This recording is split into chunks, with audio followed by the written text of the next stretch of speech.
마라나타. 예, 우리 앞뒤 옆으로 예수님 이름으로 건강하시기를 축복합니다. 건강하시고 강건하시기를, 건강한 삶을 사시기를 축복합니다. 지교에 계신 분들에도 건강한 삶을 사시기를 축복합니다. 진짜 이 건강 진짜 중요하잖아요. 건강.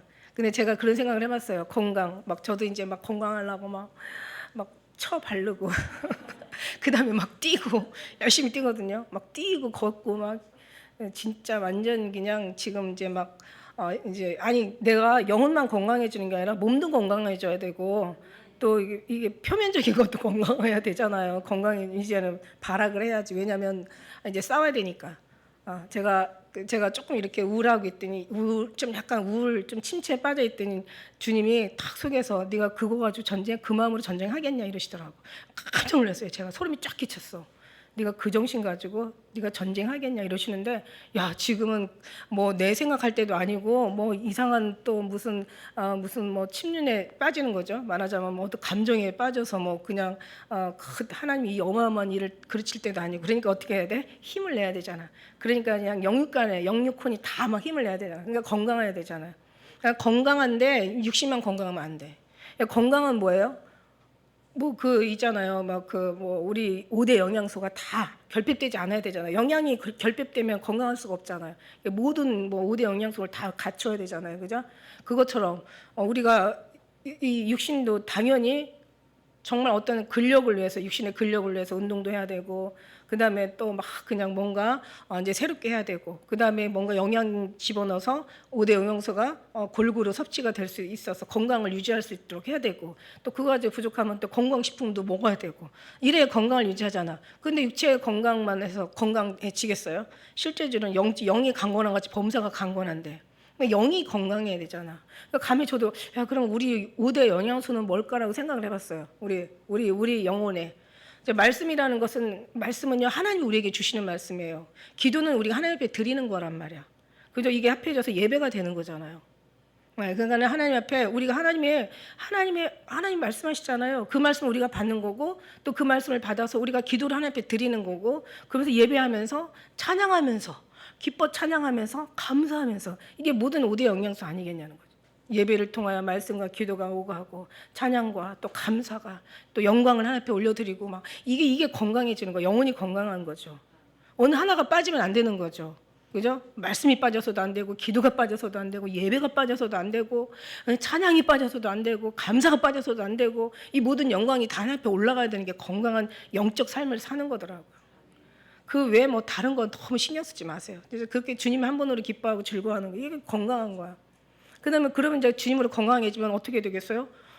아니 벌써 육체가 건강해지니까 영혼이, 마음이 건강해지더라고요. 우리 심령이 막 영혼이 건강해지면 마음도 건강해지는 거예요. 건강해지면 육체도 건강해지는 거예요. 그러나 육체는 또 나이를 먹더라고. 육신은 육신이니까. 그죠?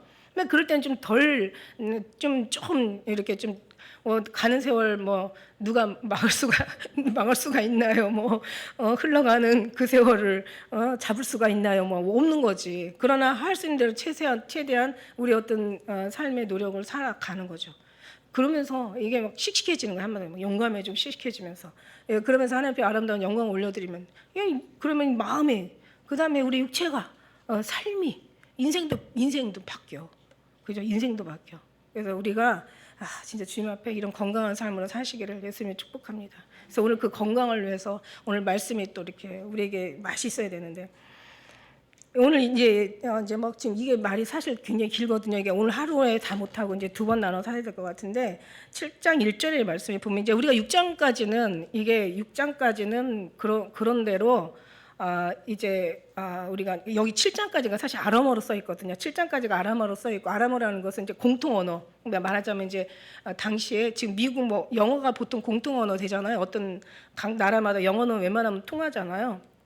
그것처럼 이제 아람어라는 것은 7장까지는 그때 당시에 공통적인 언어였는데, 이제 7장 이제 중간에 후반부터는 이제 그러니까 히브리 언어로 이제 쓰게 돼요. 히브리어로 쓰게 되는데, 어쨌든 이 7장에 들어가서 보면 이제 6장까지는 우리가 뭐 웬만한 거 해석 안 해도 다 뭐 다니엘 이제 사자굴 에서 이제 들어갔다 나온 거기 과정까지였잖아요. 다니엘이 꿈을 꾸는 거야. 근데 이제 이때가 어떤 때냐면, 이제 바벨론 왕의 포로로 잡혀가지고 이제 70년이 거의 끝나갈 때잖아요. 근데 이런 거 있어요. 여러분이 기도를 하고 막 금식을 하고 뭔가를 막 주님 앞에 막 소원을 아뢰고 막 부르짖잖아요. 그런데 신기하게도 응답받을 때 되면 마음이 되게 조급해요. 응답받을 때 되면 그러니까 이게 이제 정말 그게 이게 뭔가 막 굉장히 간절하고 막 진짜 숨이 막힐 것 같고 정말 진짜 아니면 죽을 것 같고 그때는 이제 다 이미 하나님의 응답이 문 앞에까지 지금 이루고 있는 그러니까 거의 보면 그렇더라고요. 제가 주님을 경험해 본 결과 우리 아버지 스타일이 보니까 아주 끝까지 견디는 자가 구원을 얻는다고 구원만 끝까지 견디는 게 아니라 아니 모든 것이 기도하면 끝까지 받은 줄 믿고 그냥 기다리는 거. 그냥 아주 그냥 그 한계가 있더라고요. 그래서 그런 어떤 상황이 되면은 그때는 정말 하나님 응답될 때 되면 굉장히 마음이 조급하고 막 되게 답답하고 막 숨이 막히고 숨이 안 쉬어질 정도야. 근데 이제 하나님 그때 딱 이제 하나님께서 이게 지금 응답받는 왜냐하면 너무 필요한 걸 아시니까 이제 나중에는 그 응답도 시간 지나가 버리면은 사실 봐봐 꼭 필요할 때 안 주시고 그냥 지나가서 뭐 있어도 그만 없어도 그만일 때는 사실 있어도 있으나 없으나 그 응답이 그렇게 그러니까 뭔가 간절하지 않잖아요. 그게 이렇게 그 응답이 그렇게 막 절실하고 필요할 때 응답이 되어야 되지. 그렇지 않으면은 그 응답이 사실 응답이 아니잖아요. 그죠? 지나간다면은 있으면 안 주는 것보다 낫겠지만은 꼭 필요할 때 받지 못하는 것이 사실 응답이라고 할 수가 없어. 근데 이제 문제는 뭐냐면 지금 다니엘도요 정말 숨이 막히는 거예요. 답답한 거예요. 그래서 굉장히 힘들어해요. 다니엘만 힘들어하는 게 아니라 왜냐하면 지금 이제 뭔가 지금 이제 예레미야의 70년의 모든 기한이 맞춰지는 지금 시점에 있거든요. 근데 그런 상황에서 굉장히 이제 다니엘은 아직 여기까지는 예레미야의 어떤 서신을 읽었는지 안 읽었는지는 모르겠어요. 근데 9장에 가서 보면은 그 내용의 말의 뜻으로 그 내용을 보면은 안 읽은 것 같아. 예레미야에. 근데 뭐 선지자가 그걸 안 읽었을 리가 없을 것 같고. 아무튼 어쨌든 간에 뭔가 지금 다니엘의 마음은 한마디로 답답하다는 거야. 거기다가 이제 꿈까지 꾸고 나는데 이 꿈이라는 것은 뭐냐면 하나님이 그러니까 우리에게 어떤 때는 사실 이게 꿈이 영적인 굉장히 응답이거든요. 그래서 이게 어떤 때는 굉장히 이게 그 하나님이 사랑하는 자를 위로하기 위한 하나님의 그 방법, 위로의 스타일이라는 얘기죠. 하나님이 지금 위로해 주시는 거야. 하나님이 다니엘에게 힘을 주시는 거야. 그러니까 예수님께서 이 땅에 오실 때는 사랑하는 자를 구원하는 게 먼저라고 했잖아. 데살로니가 우리가 5장에서 9절 10절에 보니까 하나님께서 너에게 노엽게 하시려고 하는 것이 아니라 주의 이 마음은 사랑하는 자를 구원하기 위한 거고 그 다음에 그 데살로니가 5장 10절에 보면은 너희와 함께 내가 살길 원하는 거잖아. 그 다음에 이제 심판하는 거지. 그러니까 결국 주님께서 이 땅에 오시는 것은 또 다니엘에게 또 이런 환상을 보여주신 그런 어떤 우리에게 응답을 모든 주시는 것이 사실 사랑하는 자를 위로하시기 위한 하나님의 뜻을 우리가 알 수가 있는 거야. 그냥 하나님의 사랑하는 자. 그러나 하나님은 공의의 정의의 하나님이시기 때문에 사랑하는 자는 위로도 주시고 또 위로한 만큼 또 하나님께서는 또 거기에 대한 또 상당한 은혜를 베풀어 주시고 또 우리 하나님께서 우리에게 필요한 것을 채워 주시잖아요. 그죠? 원하는 기도를 들어 주시잖아요. 그렇지 않은 사람한테는 형벌로 역사하는 거지. 그러니까 하나님이 사랑치 않는 자. 그러니까 항상 늘 양면이 같이 있어요. 사랑하는 자에게 은혜를 주시고 또 사랑치 않는 그러니까 하나님이 사랑치 않는 사람은 없어요. 그들이 하나님을 사랑하지 않았기 때문에 거기에 대한 상당한 대응의 어떤 보응을 받는 거지. 그런 사람한테는 형벌을 주신다는 얘기야. 그런 얘기를 지금 이제 그래서 이런 그 은혜가 있죠. 그래서 이거를 이제 다니엘 뇌 속에 이상을 받고 그 꿈을 이제 그 일을 대략 진술하는 내용들이 있어요. 그래서 이제 예수님께서 가난한 자에게 또 포로된 자, 눈먼 자, 눌린 자들에게 복음을 전파한다고. 그러니까 우리가 하나님께서 그 사랑하는 자들의 어떤 그런 마음 바탕, 좋은 땅이라고 얘기할 수 있죠. 어떻게 보면 제일 기름진 밭이에요. 그 순간이 힘들 때, 가난할 때, 뭐 눌렸을 때, 포로됐을 때, 환난을 당하고, 그 다음에 우리 그때 왜 아둘람 그 굴에 다윗의 그 용사들이 모였을 때, 400의 용사들이 모였을 때, 막 원통한 자, 억울하고 분한 거죠. 그 다음에 가난하고 빚지고 막 정말 소외받고 환난 당하고 핍박받고 이런 사람들이 이제 모이잖아요. 이제 항상 그런 사람에 하나님 위로를 주신다고. 그래서 심령이 가난한 자는 복이 있다라고 말씀하시는 거죠. 그래서 이제 어떤 모든 것들을 하나님께서 우리에게 미리 말씀하시고 알게 하시고 준비하게 하신다는 거예요. 다니엘이 진술하여 가로되 내가 밤에 이상을 보았는데 이거 진짜 보통 이게 꿈이 아닌 거예요. 이게 이제 어떻게 보면은 느부갓네살 왕이 2장에서 봤던 그대로 이게 이제 재현이 되는데 그 밤에 이상을 보는데 하늘에 네 바람이 있어. 큰 바다로 그런데 네 바람이, 하늘에 네 바람이 큰 바다로 이렇게 부는데, 이 바다를, 우리는 바다가, 항상 성경을 보면 바다가 어디예요?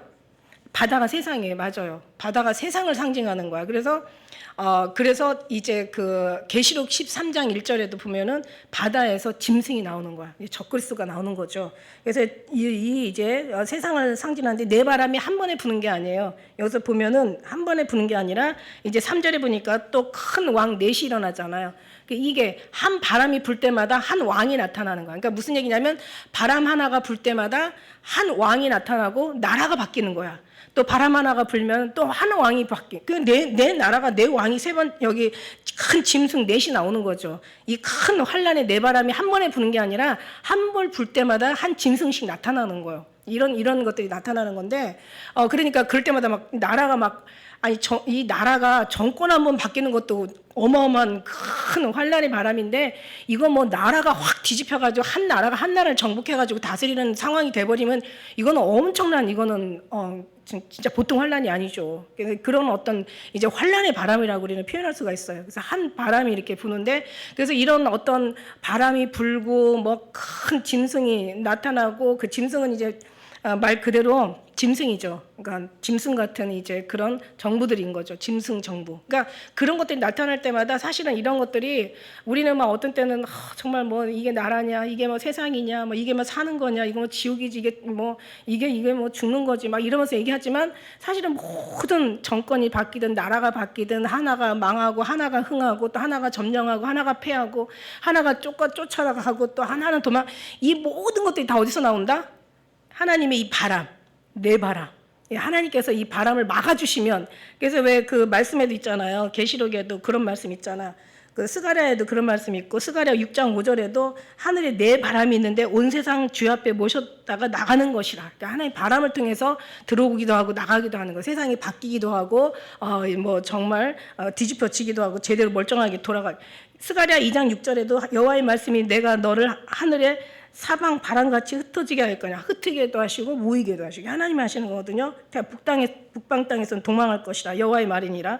그 다음에 이제 계시록 7장 1절에도 하나님이 내부퉁이에 바람을 꽉 붙잡고 있잖아. 바람을 딱 잡고 있으니까 붙잡아서 못 불게 하는 거야. 그러니까 땅이나 바다나 각종 나무에 불지 못하게 하더라. 7장 1절에. 또 3절에는 그래서 하나님이 이마에, 그러니까 하나님의 사람들에게 이마에 그 인치기까지, 하나님의 종들에게 이마에 인치기까지 언제까지 못 불어? 땅이나 바다나 이런 각종 나무에 불지 못하게 하는 이유는 언제까지? 하나님께서 이마에 하나님의 종의 인을 칠 때까지. 그러니까 인에 대해서 우리 많이 배웠죠.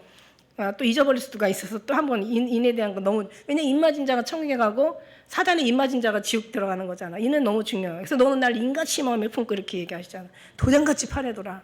사랑은 죽음같이 강하고 투기는 음부같이 잔혹하며 불같이 일어난 여호와의 기세 불과 같으리라.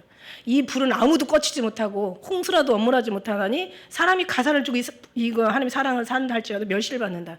이게 사랑에 돈 주고 사는 게 아니야. 이건 하나님께서 입맞은 자, 택한 자들이 이제 주님 앞에 나가는 거죠. 하나님께서 그가 날 인도하여 잔치집에 들어갔으니, 그러니까 그가 인도해야 되는 거야. 그가 나를 불러서 하나님께서 하나님의 침수에 드리잖아요. 그가 왕이 나를 침궁으로 이끌어 들이시니, 그러니까 주님이 불러서 이끌어 들여서 주님 인을 쳐가지고 이게 약속이라는 얘기예요. 너무 중요한 거. 이거 가지고 다 되는 거. 이거 가지고 다 모든 연결.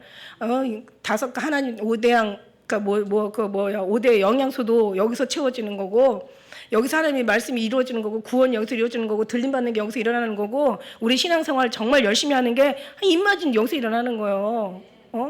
그래서 뭐 교수들 얘기하잖아요. 성경 중에 제일 보석장이 뭐 로마서라고, 구약에는 로마서, 신약의 로마서라고 하지만 전체적인 모든 보석장은 아가서라고 얘기해요. 근데 아가서에 대한 구체적인 뜻을 몰라. 아가서는 이게 사랑이거든요. 이거는 배워줘요. 아니, 사랑을 배우고 가르치고 이렇게 해서 사랑하는 게 아니거든.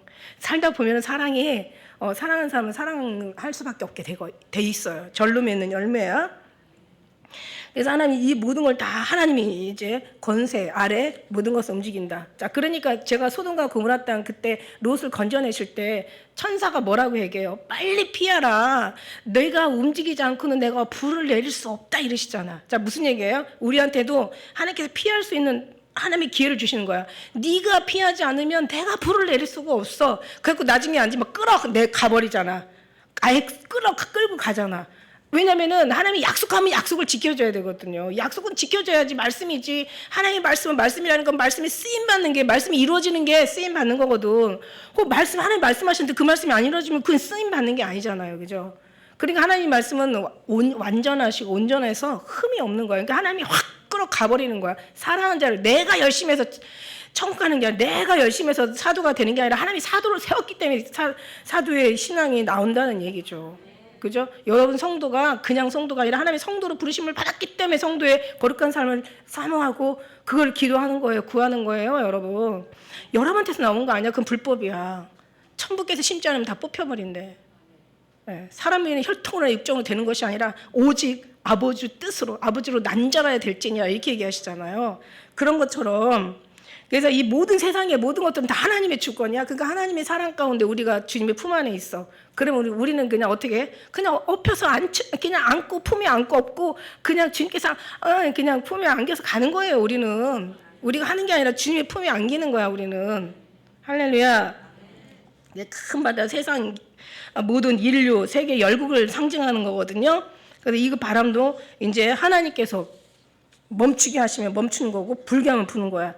그래서 이제 큰 짐승 넷이 바다에서 나오는데 그 모양이 각각 다르니, 이게 이제 느부갓네살 왕이 본 그 신상, 머리는 정금이요, 그 다음에 가슴과 그 팔은 또 은이요, 그 다음에 이제 배와 넓적다리는 이제 동이요, 그 다음에는 두 다리는 철이요, 그 다음에는 발가락 10개 발가락이 나오잖아요. 10발가락. 그거면서 진흙인데 막 섞이려고, 발가락이 진흙이야. 철하고 섞일 수가 없지. 거기에 대한 걸 다시 이제 리바이벌을 해주는 거야. 한 번 말씀하시고 다시 말씀하시고 계속 말씀하시면 어떻게 해요? 이거는 정확하다는 거죠. 하나님 말씀은. 네.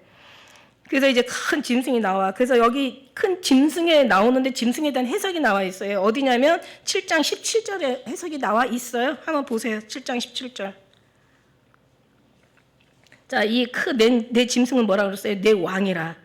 세상에 일어날 것이로다. 아직 일어나지 않았어요. 그죠? 앞으로 일어날 걸 지금 다니엘이 보고 있는 거야. 이 다니엘서가요, 정말 성경 이해하고, 그러니까 이제 다른 것보다도, 물론 우리가 창세기나 출애굽기나 뭐 이런 앞에 구약 그 모세오경을 보면은 정말 하나님에 대해서, 하나님의 성품, 하나님께서 원하는 소원, 하나님께서 우리에게 바라고 하나님이 뜻하는 것, 하나님이 세우신 율법, 하나님께서 우리에게 정말 어떻게 하시길 원하는 아버지 마음이 다 우리 읽어지잖아요. 구약에는. 그죠? 변함이 없죠. 어제나 오늘 영월토록 하나님의 변함이 없는 그 마음이 나오는데, 여기 이제 다니엘서나 계시록에는 이게 연결이 되는 거야. 뭐냐면 이제 마지막에 관련된 걸 나오는 거야. 그동안 살아온 역사, 이제 역사와 우리는 이제 살았기 때문에 2000년 지금 6,000년 지난 거죠. 그러니까 지금 2000년 그 전에 이제 여기가 이제 그러니까 BC 720년에 지금 다니엘이 잡혀갔잖아요. 그 이제 포로로 1차로 끌려갔잖아. 그러니까 이제 이때, 그러니까 지금부터 어떻게 720년이다 2700년 전에 지금 얘기란 말이에요. 그러니까 그 사이 일어난 일들이 지금 일어났어요. 너무 성경하고 정확하게 일어났어요. 근데 이제 앞으로 일어날 일까지 이제 여기 우리가 이걸 통해서, 아니 여기서 정확하게 말해서 일어났으면 앞으로도 정확하게 일어날 일 일어날 거 아니겠습니까? 안 그래요? 여기가 틀리면은 다음 나중에도 틀리겠지만 여기가 너무 정확하니까 뒤도 정확하다는 얘기죠. 뭐 해석하고 말고 할 것도 없어요. 역사가 다 말해주고 있으니까. 그래서 이 내 왕이 이제 일어나는 건데, 이제 하나씩 아까 얘기한 대로 차례 일어나는 거예요. 지극히 높으신 자의 성도들은 나라를 얻으리니 18절 말씀, 그 이어서 큰 짐승 내 왕이 일어나는데 세상이 일어날 것이야. 근데 여기서 우리가 알아야 될 건 지극히 높으신 자의 성도들 누구예요? 그동안 사랑했던 자들. 성도들이 나라를 얻으리니 그 누림이 영원하고 영원하니라.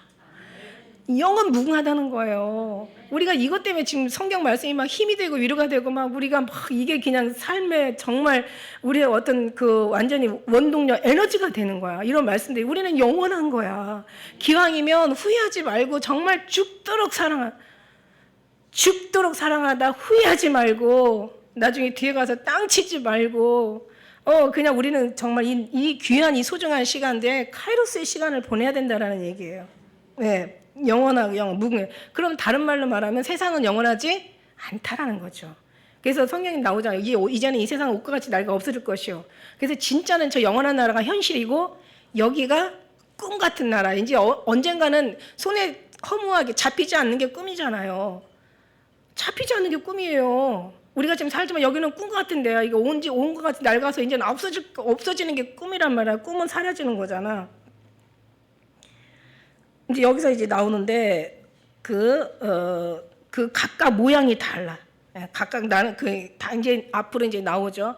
이제 뒤에 가서 보면 막 사자 모양, 곰 모양, 표범 모양, 그 다음에 아주 무서운 짐승이 4가지가 나오는데 다니엘이 진짜 생각한 거 여기서 어렵게 본 게 이제 무서운 짐승에 대한 넷째 짐승에 대한 거기에 대해서 굉장히 관심이 많아요. 어쨌든 모양이 달라. 각각 나라 역할과 다 특성이 달라요. 이제 뒤에 가서 보겠지만 이제 4절에 보니까 첫째는 사자와 같은데 독수리 날개가 있더니 이거 뭐 다 찾아보면 이제 시간이 좀 많이 가니까 제가 이제 찾아본 말씀만 제가 말씀드릴게요. 첫째는 사자와 같은데 독수리 날개가 있더니 내가 볼 사이에 그 날개가 뽑혔어. 또 땅에서 들려가지고 사람처럼 2발로 서게 함을 입었으며 또 사람의 마음을 받았어. 예. 이게 이제 뭐냐면은 예레미야 4장 7절에 보면 사자와 그 독수리에 대한 얘기가 나오거든요. 7장 13절 또 그 다음에 49장 19절에서 22절 그 말씀이 나와요. 그래서 이 첫째 짐승은 뭐냐면 짐승 중에 왕이 사자잖아. 사자가 짐승의 왕이잖아. 그럼 새 왕은 뭐예요? 독수리야. 그러니까 사자와 독수리가 겸비해 있으니까 얼마나 강한 정말 막강한 나라겠어요. 이런 막강한 나라라도 결국 하나님께서 흐트러진다 이거야. 대단한 이 땅의 권세와 모든 권력과 모든 부귀와 모든 영화를 다 누려도 하나님 한 번에 훅 불어버리면 그냥 끝나는 거야. 여러분 정말 이거 너무 멋지지 않아요? 근데 저는 이런 얘기에서 내가 진짜 뭐 이 땅에다가 뭐 몇천 평, 몇만 평 막 그냥 막 어마어마하게 막 건물 짓고 막 엄청난 부귀와 영화를 누리면 너네들은 하늘나라에 땅 몇 평 있냐?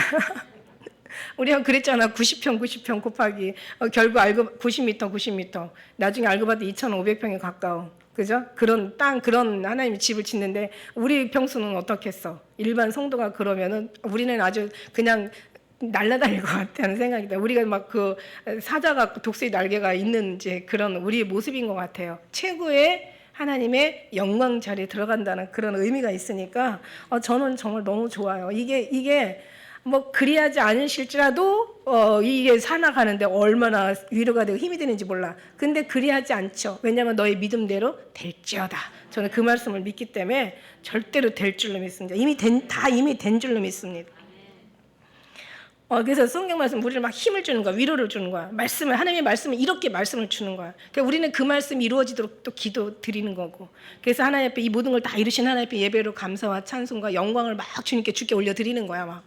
막 말할 수 없는 정말 사랑을 담아서 거기다 믿음과 신앙의 모든 소원과 우리의 기쁨과 때로는 슬픔도 아픔도 또 힘든 것도 괴로움도 고뇌도 모든 또 외로움도 다 그냥 농투시켜가지고 담아가지고 아주 주님 앞에 몰입해가지고 우리 주님 앞에 드리는 게 그 열심을 내라는 뜻이라고 하잖아요. 그렇게 하시길 축복합니다. 열심을 내시길 예수님의 이름으로 축복합니다. 그냥 대충 왔다가 그냥 대충 가시는 그런 신앙 말고 그런 신앙 아니야. 그런 사랑 아니야. 그런 믿음 아니야. 절대로 그런 거 아니야. 우리는 정말 아주 그냥 목숨을 다해 생명을 바쳐 온전히 뜻을 다해서 정말 주님 앞에 드리는 이 시간만큼이라도 그래서 막 귀가 열려가지고 막 여러분이 막 이렇게 은혜라는 게 그렇잖아요. 말씀 보다 은혜 받고 기도하다 은혜 받고 찬양하다 은혜 받고 막 예배드리다 은혜 받잖아. 그러니까 말씀 듣다가 막 성령이 임하잖아요. 말씀 듣다가 성령이 임하잖아. 베드로가 막 말씀 전하니까 막 고넬료가 막 성령을 받잖아요. 근데 그런 것처럼 그냥 막 말씀 속에서 막 희망이 되고 위로가 되고 막 힘이 나오고 세상에 나가면 막 또 그냥 뉴스 보면 이 머리통 그냥 108번 내야. 그런 거 다 예수 피로 다 물리치고. 근데 사람이 육체가 있었을 때문에 또 고민 안 할 수가 없죠. 누구는 잘 되고 비교되고 막 경쟁해서 막 밀리고 어떤 때는 진짜 뭐야 뭐 하나님 주여 어디 계십니까? 막 이런 막 헛소리하고 막 이러잖아. 근데 이제 그래도 주님 앞에 와서는 정말 또 이렇게 힘을 얻잖아. 말씀 속에 위로가 되잖아. 그죠? 위로 받으시길 바래요. 여러분 충분하게 위로 받을 자격이 있어요. 왜냐하면 하나님의 사랑을 받은 사람들이기 때문에 하나님이 이렇게 위로 주시기를 원하세요. 천국은 막 그런 거야. 주님 이름이 우리에게 힘을 내는 거야. 힘을 주시는 거야. 아니 예수님의 전능하신 그 분의 그 이름이 왜 힘이 안 나냐고. 그죠? 예, 우리가 아무리 육체가 힘들어도요. 잠깐은 좀 흔들릴 수 있겠지만 그러나 결국은 힘이 나게 돼 있습니다. 그래서 그냥 내가 볼 사이에 이제 날개가 뽑히고 땅에서 근데 이게 뭐냐면 이게 그 다니엘서 왜 2장 39절의 말씀에 보니까 그죠? 이 그 느부갓네살 왕이 나중에 어떻게 돼요? 그러니까 이렇게 정말 우리 한번 볼까요? 다시 한번 봐. 4장 한번 우리 32절 한번 볼까요? 4장 32절. 좀 몇 장 넘기면 되니까. 4장 32절에 보니까 자 보세요. 이 느부갓네살이 얼마나 정말 금 같은 금의 나라, 정말 완전할 것 같은 금의 나라 신상 중에서 금 신상이었잖아. 그 머리가 금이었잖아. 그랬을 때 정말 이 사람이 뭐라고 얘기했어요? 막 30절에 보니까 나 왕이 말하여 가로되 이 큰 바벨론은 내가 능력과 권세로 건설하고 나의 도성을 엄청난 거예요. 옥상에 가서 보니까 진짜 이 나라가 정말 대단한 거예요. 그러니까 내 위엄과 영광으로 나타나는 것이 아니냐 이러면서 엄청나게 그냥 진짜 하늘 무서운지 모르고 자기가 온 교만에 큰 소리를 다 쳤죠. 그랬을 때 하나님께서 뭐라고 얘기했어요? 느부갓네살 왕아, 내가 말하는 나라와 위가 내게서 떠났느니라. 끝장나는 거예요. 이게 한마디 하면 끝나버리는 거야. 하나님이 그렇다면 그려. 근데 내가 그 32절에 보니까 내가 사람에게서 쫓겨나서 들짐승과 함께 거하며 이죠? 소처럼 풀을 먹을 것이며 이와 같이 7대 지나 지극히 높으신 자가 인간 나라를 다스리시며 자기의 뜻대로 그것을 누구에게든지 주시는 줄을 알기까지 이르니라. 그래서 그거를 이걸 다 이게 정말 이 소처럼 이게 짐승같이 사는 거예요. 그죠? 그래서 느부갓네살이 그게 말씀대로 그냥 응한 거죠. 그러면서 이제 나중에는 어떻게 돼요? 그 짐승의 마음을 받고 이렇게 되는 거죠. 짐승의 마음을 받고. 그러니까 여기서 보니까 여기 말씀에서도 이제 날개가 뽑히게 되는 거죠. 느부갓네살 왕이 날개가 뽑히고 그 다음에 그냥 땅에서 막 굴러서 이제 두 발로 막 서는 짐승 네 발처럼 살다가 두 발로 다시 이제 서게 되는 거죠. 그래서 다시 이제 서게함을 입게 되는 거죠. 하나님이 입다는 것은 하나님께서 일으키심이 있는 거고 하나님이 일으키지 않으면 여기서 4장 16절에 보니까 사람의 마음을 받았으며 이렇게 해요. 4장 16절에 한번 보시면은요. 4장 16절에 자, 또 그가 마음은 변하여 인생의 마음과 같지 아니하고 짐승의 마음을 받았단 말이에요. 여기 4절에서도 이제 짐승으로 살다가 이렇게 이제 마음을 또 다시 이제 돌아오게 되는 거죠. 그래서 이제 그렇게 해서 이제 결국 나라가 바벨론이 이제 뽑히게 되는 이제 그 과정을 지금 얘기한 거고요. 그다음에 이제 5절의 말씀에 보니까 다른 짐승 꼭 둘째가 나와요. 이게 이제 바벨론이에요. 그죠? 바벨론까지는 지금 여기 왔어요. 지금 다니엘 시대가 지금 바벨론 시대에 지금 있는 거예요. 그다음에 다른 짐승 둘째, 이제 곰 같은데 그것이 몸 한편에 들었고, 그러니까 곰이 몸 한편은 들렸고 한편은 이렇게, 그러니까 한편이 들렸다는 거, 한쪽이 들렸다는 것은 한쪽은 내려갔다라는 그런 뜻이잖아요.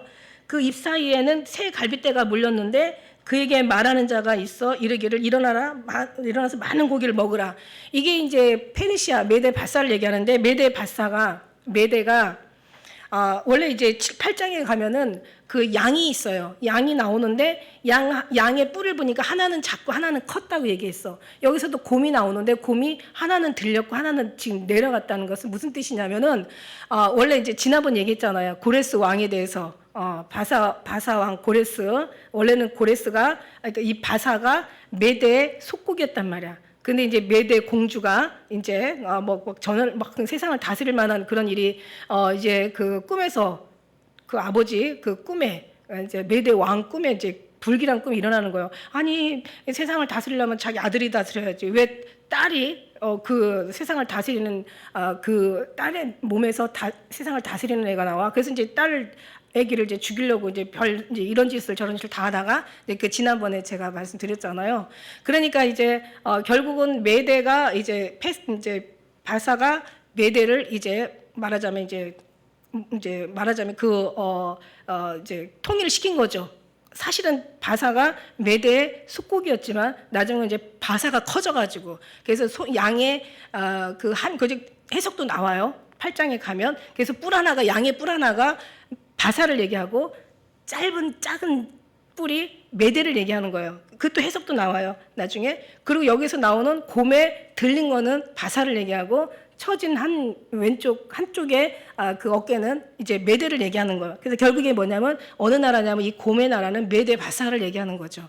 메대 바사를 얘기하는데 그 새 갈빗대를 이제 물렸어. 새 갈빗대를 물었다는 것은 뭐냐면 이게 어떤 그 해석이 없더라고요. 막 찾아보니까. 근데 이제 거의 공통적인 해석이 이제 이 곰의 나라인 그 메데 바사, 그러니까 페르시아가 됐잖아요. 페르시아가 결국은 새 갈빗대, 그러니까 새 나라를 완전히 점령시킨 이제 그거를 얘기하고 있더라고요. 그래서 곰은 아주 힘이 끈기가 있고 힘이 있고 끈기가 있고 또 무엇보다 잔인성 있고 무서운 동물이지만, 그죠? 이거는 메데 바사를 상징한다 이렇게 나와 있더라고요. 한편으로 들렸다는 것은 그렇고 8장 20절에 이제 그 수양의 뿔이 이제 나와요. 8장 20절에. 그건 이제 다음에 가서 이제 볼 거고, 그 잎 사이에 그 새 갈빗대가 물렸는데 이거를 이제 그 메데 바사, 그러니까 다시 말해서 페르시아가 정복한 리디아 BC 546년, 바벨론 BC 539년, 이집트 BC 525년에 다 이 나라를 전부 다 점령을 해버렸어, 바사가. 그래가 메데 바사, 그러니까 말하자면 페르시아가. 그래서 이거를 곰의 나라를 페르시아로 얘기하고 있어요. 그래서 정말 정확하게 다니엘의 꿈대로 일어난 그 일들을 지금 이거는 지나간 역사가 말해주기 때문에 이거는 뭐 너무 정확한 거죠. 일어나서 많은 고기를 먹으라. 이제 결국은 메데 바사가 커져가지고 페르시아가 돼가지고 각 나라를 점령한 것도 인간의 육신에 보면은 저 뭐 푸틴이 막 지금 막 우크라이나 막 저렇게 점령하고 지금 빨리 정말 전쟁 끝났으면 좋겠다는 막 기도가 나오거든요. 진짜 너무너무 안타까운 거야.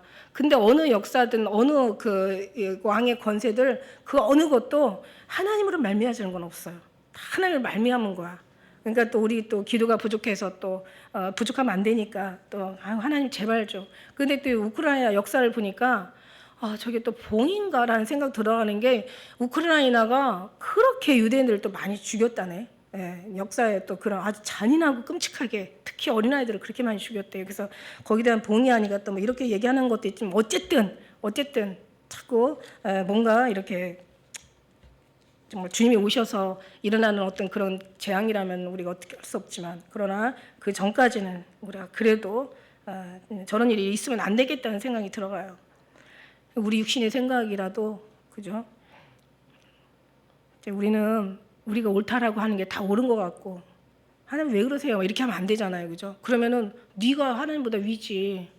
하나님이 하는 게 네가 마음에 안 든다는 얘기잖아. 네가 한다는 게 옳다는 거잖아. 그게 바로 하나님을 부인하는 거고 더 무서운 거죠. 하나님보다 더 위에 있는 거잖아. 우리는 그냥 하나님이 하시는 것에 그냥 순종하고 그냥 믿고 그냥 우리는 그저 다만 주님 원하시면 우리 뭐 뜻이 뭐 좀 합당하면 하나님 뜻대로 해주시고, 그렇지 않으면 주의 뜻대로 하시옵소서, 뭐 이렇게 해야 되지. 근데 기도를 할 때까지는 해봐야죠. 그러면서 여기서 이제 그 많은 고기를 먹으라, 이제 이런 것도 다 어떻게 보면은 여기서 이제 메데 바사가 어떻게 이제 망하는지, 다리오가 이제 어떻게 망하는지. 그러니까 다리오가 우리 그때 했었잖아요. 고레스가 이제 그 다음에 카미세스가 아들이 아주 못된 아들이 고레스가 원년 지내면서 이제 다 포로들 이스라엘 포로 다 이제 유대인 포로 돌려보내고, 그 다음에 이제 고레스가 죽고, 그 다음에 카미세스가 왕이 됐는데 너무 못돼가지고 또 그것도 그 사람도 이제 죽고 벌로 죽었지. 그러고 나서 이제 다리오를 갖다가 이제 세웠잖아요.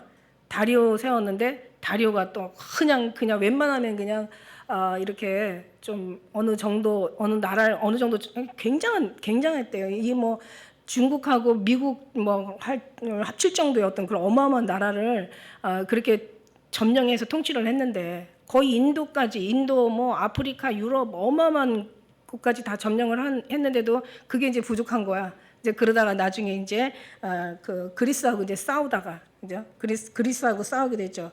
결국은 나중에는 이제 다리오가 또 죽으면서 그 아하수에로, 그러니까 에스더의 남편 아하수에로가 이제 왕이 되잖아요. 이제 그러면서 계속 전쟁을 막 계속. 그러니까 이 나라가 참 이게 진짜 그렇게 해야 되는지는 모르겠지만 아주 이 사람들의 욕심이 장성하면 죄를 낳고 죄가 장성하면 사망을 낳는다고. 사람은 도대체 그 욕심의 그 한계가 어디까지인지를 모르겠어요. 근데 우리도 어느 한계를 정하면 좋을 것 같아. 인간이라는 게 작으면 작은 대로, 크면 큰 대로 욕심이 한이 없거든요. 그러니까 그러면 그 욕심을 다 채울 수도 없으면서 결국 행복하지도 못하고 계속 불행에 쌓여서 가는 거야. 근데 그런 거 보면은 우리도 어느 정도 한계를 정해놓는 게 좋겠어요. 그죠? 막 이 정도면 그냥 좋겠다. 그냥 100년도 못 살면서 막 1000년을 살 것처럼 그렇게 준비하는 게 아니라, 그래도 이 정도면 한 100년 아니라 예수님 오실 때까지 뭔가 한계를 정해놓고 살면 참 좋을 것 같다는 생각이 들어요.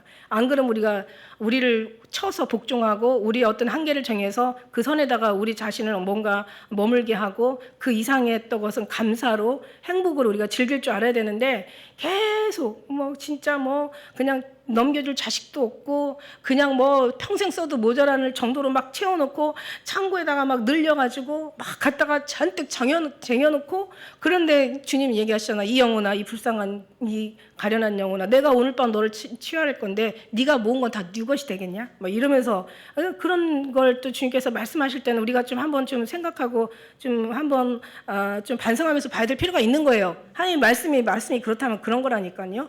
그죠? 그런 거라고요. 그래서 그런 걸 보는데 이 왕들은 보면은 말할 수가 없어. 이제 알렉산더 대왕, 이제 말하자면은 페르시아를 점령한 이제 헬라 제국이 등장을 하는데, 이제 그리스와 이제 이 마케도니아 왕, 그러니까 말하자면 알렉산더의 아버지가 필리포스 2세였다고요. 근데 이제 그 필리포스 2세가 전쟁에 능한 자야. 그러니까 알렉산더 같이 아버지를 닮은 거야. 그러니까 막 전쟁에 능하니까 전쟁을 그렇게 치른 거예요. 전쟁을 치르면서 그리스 전쟁을 치렀는데, 이제 그리스에게 이제 말하자면은 패한 거죠. 포로로 끌려가. 누가?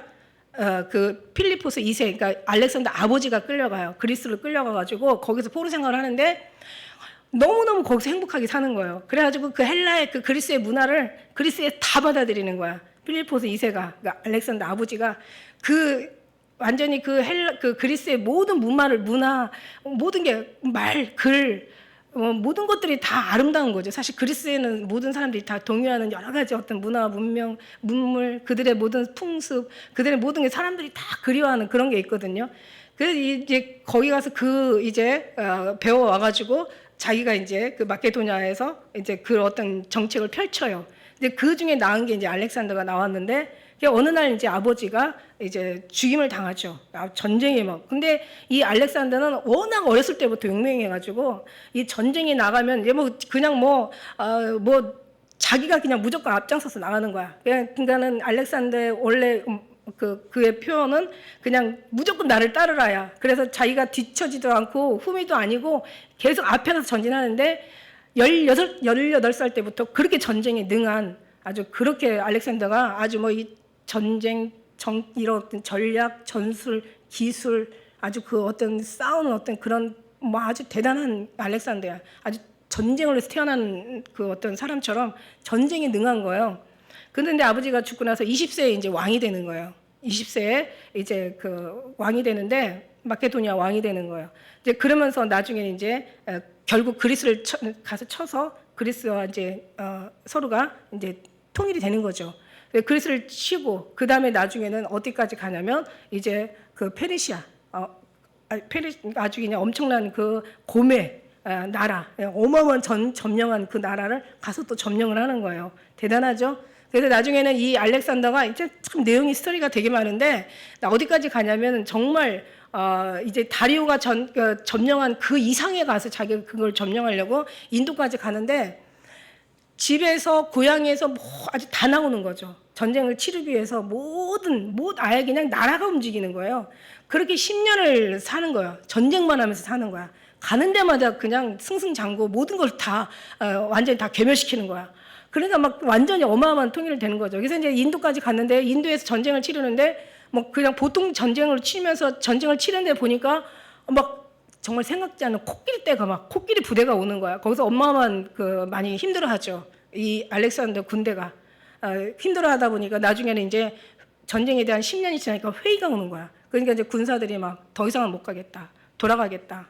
거기서 또 알렉산더가 영화 보면 또 몇 사람을 또 죽여요. 다른 사람들이 본이 되게 하려고. 그런 말 그래도 사람들은 죽이려면 죽여라. 나 이제 더 이상은 사는 게 뭐냐, 이게 뭐냐, 살자고 하는 짓이지 죽자고 하는 짓이냐. 그래갖고 백성들이 반란을 일으켜요. 나 이제 처자식도 보고 싶고 자식이 낳고 왔는데 얼마나 컸는지도 궁금하고 그리고 따뜻하게 가족끼리 밥 먹던 시절이 너무 그립고 아내가 그립고 부모가 보고 싶고 막 그러니까 막 다 회의를 하는 거야. 그러니까 나중에 이제 알렉산더가 더 이상 이제 전쟁에 갔다가는 안 되겠으니까 거기에서 이제 막 통곡을 하면서 울어요.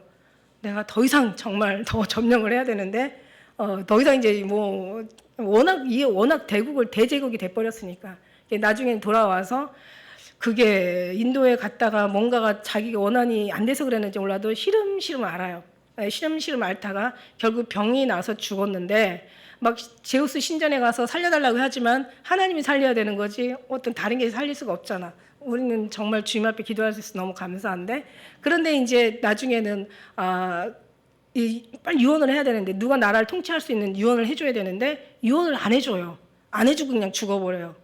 그러니까 나중에는 이 장군이 항상 알렉산더 대왕은 항상 어디든지 늘 장군을 4명씩 세웠대요. 그러니까 자기 수하에 4명, 그 다음에 또 밑에 한 장군의 또 수하에 4명, 4명, 4명, 4명, 또 그 밑에 또 막 이래서 아주 그냥 뭔가 그러니까 지금 얘기하면 이제 뭐 소대, 중대, 대대 막 이런 것처럼 완전히 그냥 아주 이런 전략이 굉장히 지금 그 시대에 뛰어난 전략가죠. 전쟁의 전략가인데 이제 그런 식으로 해가지고 나중에 죽는데 자기 밑에 장군이 4명이 있는데 누구 뭐 영화에 보면 그러더라고요. 알렉산더 대왕이요, 빨리 누가 이 나라를 통치할 건지 이름을 말씀해 주십시오. 그런데도 결국 얘기를 안 하고 죽어버려요. 알렉산더가 죽으면서 이제 내 왕이 이제 들어서는 그 뒤에 말이 나오는데 자 6절에 보니까 그 후 내가 또 본즉 다른 짐승 또 표범과 같은 것이 있는데 그 등에는 새의 날개가 있어.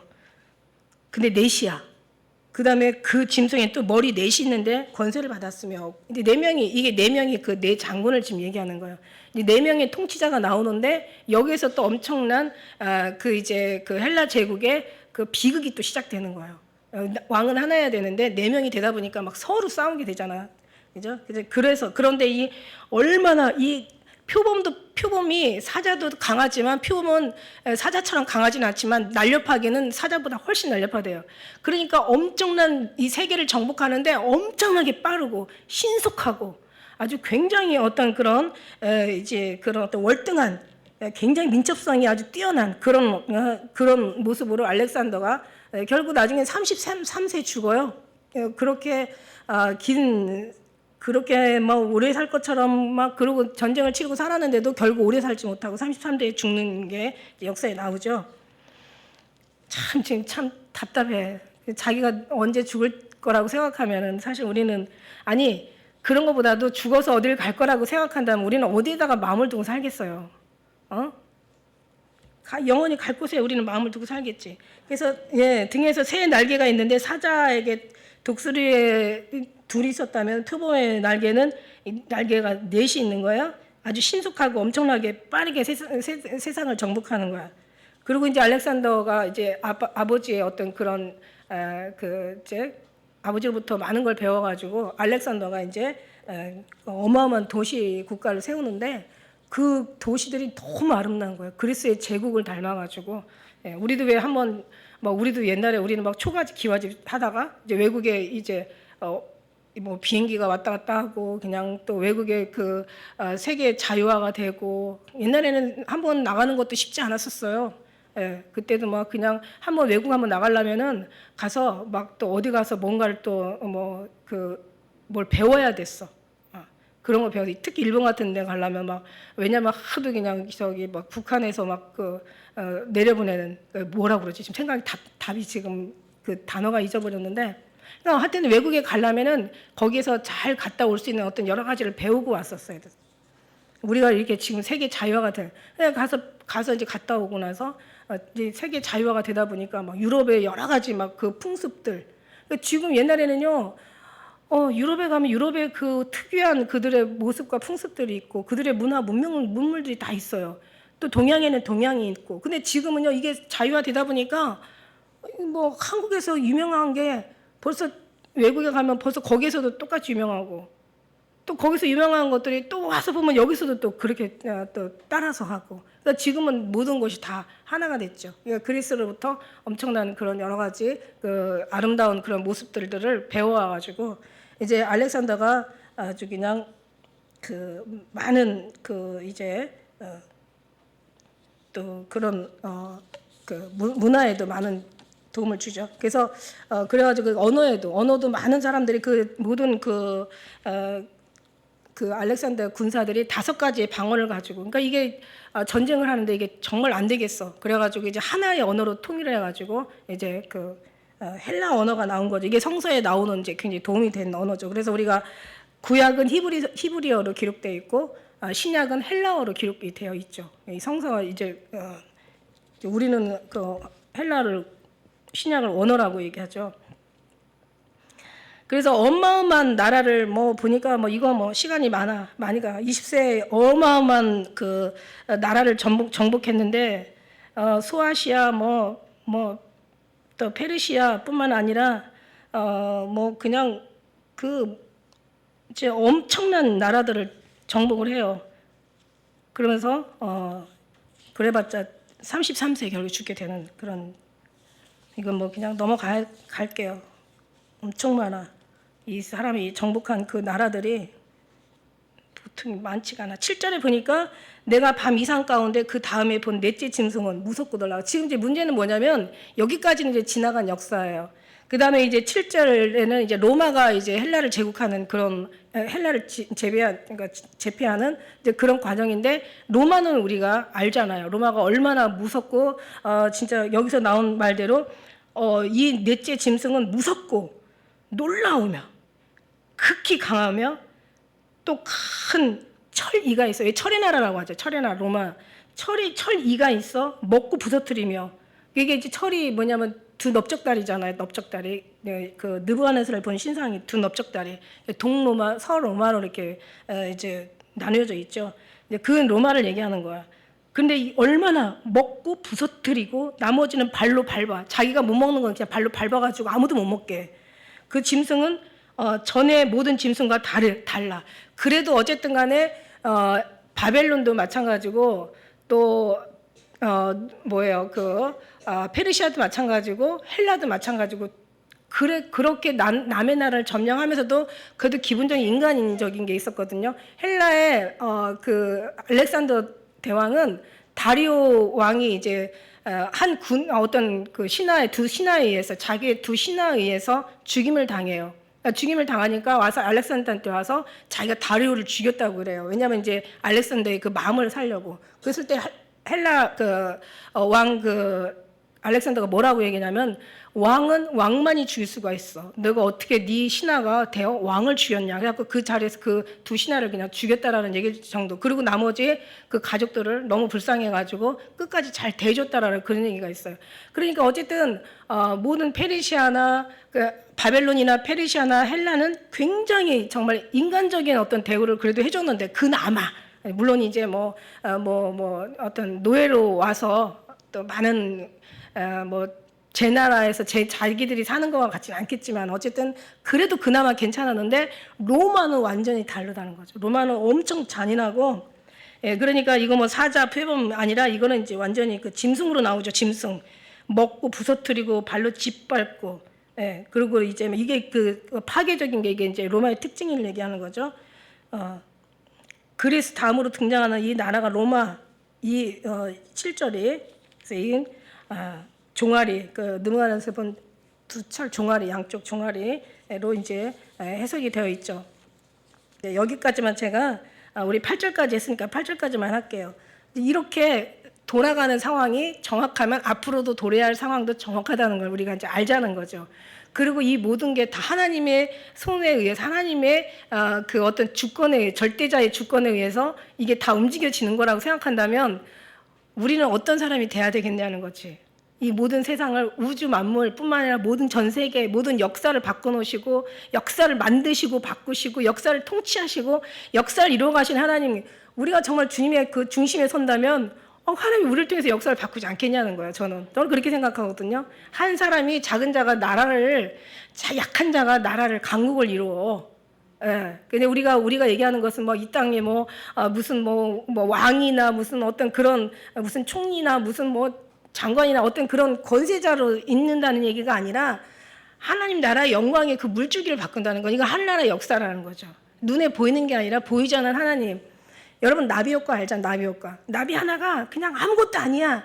팔랑팔랑거리고 나비 나는데 옆에 바람이 같이 불어주는 거예요. 같이 더해지는 거야. 그러다 보면 더해지고 또 바람이 더해지고 그 바람 하나가 막 여러분 바람에 저항 없이 비행기가 뜰 수 없고 이 파도에 저항 없이 배가 앞으로 나가지는 않는데요. 이게 다 우리 인생에 아픔이 없으면 앞으로 안 나가. 그죠? 이걸 하나님 우리는 즐기는 거죠. 하나님 우리를 인생을 나가기 위해서 하나님께서 고난도 이기라고 우리 가는 길 주께서 하시나니 단련하시는 정같이 나오게 하신다고 우리가 그렇게 나가는 거예요. 결국은 그냥 그렇게 나가면서 결국 나중에 이 바람이 불고 막 이게 불면서 저 태평양 끝에서는 진짜 허리케인이 분다라고 하지 않아요. 그러니까 저는 이제 보이는 것은 우리가 보이지 않는 거니까 보이는 것은 어쩔 수 없고 보이는 것은 우리가 뭐 어떻게 뭐 할 수 있는 게 아니야. 그러나 보이지 않는 하나님의 무한한 하나님의 전능하신 능력이 우리를 지배하시고 우리를 통치하시고 다스리시고 우리를 통로로 삼아서 하나님의 걸 쓰신다면 정말 하나님의 그 놀라운 하나님이 다시 오실 하나님의 그 역사를 이거 우리가 하나님이 우리 기쁜 교회를 통해서 공동체를 통해서 만들지 않겠나 저는 이런 생각하거든요. 그죠? 저 믿음대로 될지어다. 아니 이런 생각을 주신 것도 주님이요. 제가 뭐 봤다기보다도 정말 하나님이 주셨는데 생각한 게 아니라 주셨다고 저는 믿거든요.